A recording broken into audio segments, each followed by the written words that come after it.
Bonjour à tous, on est vendredi 20 février 2026, il est 15h40 et on va essayer des ventes sur le Nasdaq. Donc là j'ai mes trois niveaux de vente, donc des précédents plus hauts. On va attendre qu'on ait une petite situation de retournement ici pour reprendre des ventes et repartir à la baisse, dans la mesure où dans une tendance de fond, daily on est plutôt baissier. Donc c'est nickel.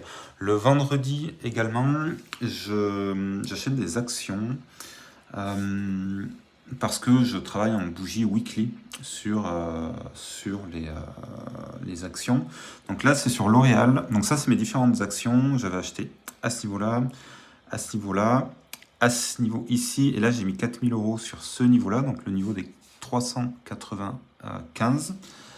Tout simplement, en weekly, on a des bougies, une belle bougie cette semaine qui clôture en hausse et qui casse les moyennes mobiles par le haut, tout simplement.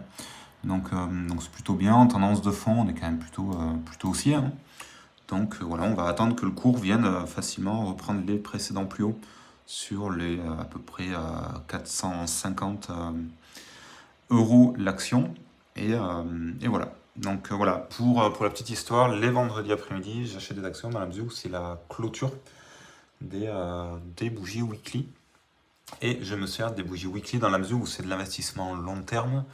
J'attends que la bougie weekly, qui représente une semaine, donc un terme un peu plus long que le scalping ici en 5 minutes, sur les actions, voilà, j'ai misé du long terme. Et en fait, je vais rentrer par 2000 euros, 3000 euros, 4000 euros à chaque fois. L'idée, c'est de limiter un petit peu les frais.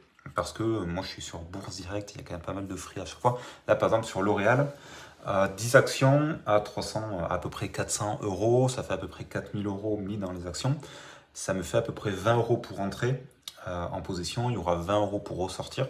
Et ensuite, il y a également 8 euros dès qu'on vient retirer de l'argent de Bourse Direct pour notre propre compte en banque.